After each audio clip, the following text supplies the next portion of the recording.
Assalamualaikum warahmatullahi wabarakatuh. Perkenalkan kami dari kelompok 2 akan mempresentasikan upacara Rambu Solo menjelajahi tradisi pemandian Toraja. Perkenalkan nama saya Zedi Zayan. Perkenalkan nama saya Muhammad Rindas Kamborok. Upacara Rambu Solo menjelajahi tradisi pemandian Toraja.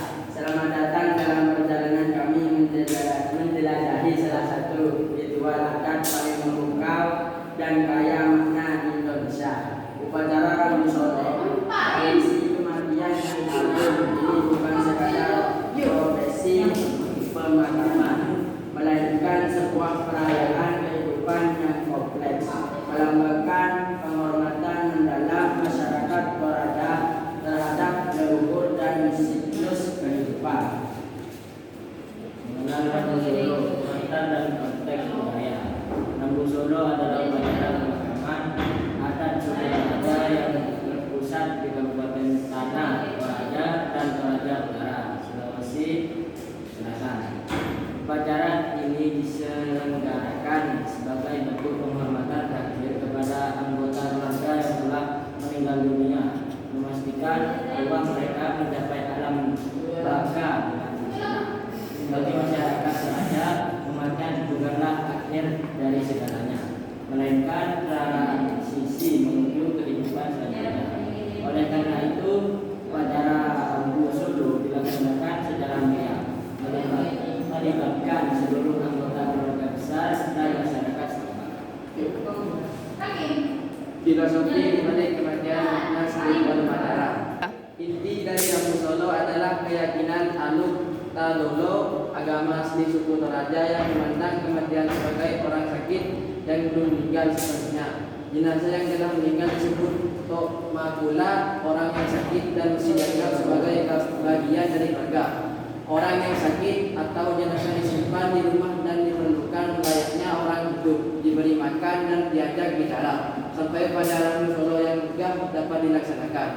Dan yang kedua, perjalanan ke Buya. Melalui Rambu Solo, arwah diharapkan mencapai Buya atau negeri arwah, tempat beristirahatan terakhir. Tanpa upacara ini, arwah diyakini akan menjadi batitong hantu gentayangan. Tahapan utama Rambu Solo dari persiapan hingga pengukuran. Upacara Rambu Solo terdiri dari serangkaian tahapan yang panjang dan rumit, masing-masing dengan makna dan ritualnya sendiri. Proses ini dapat berlangsung berhari-hari, bahkan berminggu-minggu, tergantung pada status sosial almarhum.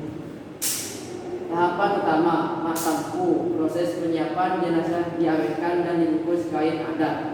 Tahapan yang kedua, mak balun, pembungkusan jenazah dengan kain kafan putih menandai tahap awal. Tahapan yang ketiga yaitu mak palis, pemindahan jenazah dari rumah ke lakian menaruh upacara. Tahapan yang keempat yaitu penyembelihan hewan, puncak upacara pengorbanan kerbau dan babi sebagai bekal arwah. Tahapan yang kelima, mak bakar gunung, proses pemotongan hewan kurban untuk dibagikan. Tahapan yang keenam yaitu mak popeng kalau alang, pengangkatan jenazah ke liang kubur tempat pemakaman. Rangkaian simbolisme, ragam ritual dan atraksi khas. Rambu Solo dipenuhi dengan simbolisme mendalam yang tercermin dalam setiap ritual, tarian, dan aktrik. Kerbau dan babi, hewan kurban utama, melambangkan status sosial dan moral jiwa. Semakin banyak, semakin tinggi statusnya. Seperti tarian adat, seperti tarian Makuto yang melantunkan puji-pujian untuk almarhum dan mengiring perjalanan arwah.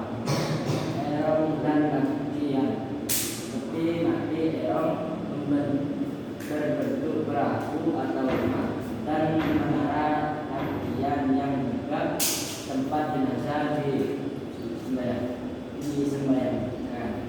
Patung tahu-tahu, boneka kayu yang diukir menyerupai almarhum di tempat di tiang batu sebagai pajaga makam. Setiap elemen dalam Rambu Solo berfungsi sebagai penanda visual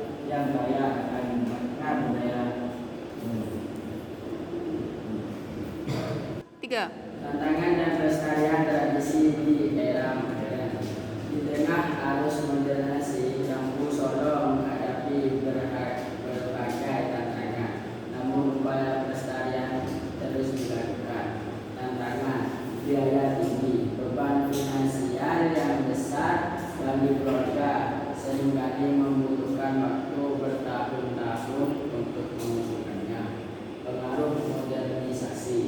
Generasi muda yang kurang tertarik atau merasa terbebani oleh tradisi, perubahan sosial, urbanisasi dan mobilisasi penduduk mengurangi waktu untuk persiapan. Kesimpulan dari Rambu Solo sebagai warisan budaya tak benda. Upacara Rambu Solo bukan sekedar ritual kematian, melainkan cerminan kekayaan budaya dan spiritual masyarakat Toraja. Sebagai warisan budaya dan tak benda yang unik, Rambu Solo adalah pelajaran tentang penghormatan, kebersamaan, dan makna kehidupan yang mendalam. Melalui Rambu Solo kita dapat melihat bagaimana sebuah tradisi mampu bertahan dan beradaptasi di tengah perubahan zaman, tetap menjadi pilar identitas yang kuat bagi masyarakat Toraja. Mari terus menghargai dan melestarikan kekayaan budaya Indonesia ini agar tetap lestari untuk generasi mendatang. Cukup sekian. Cukup sekian dari Bapak kami.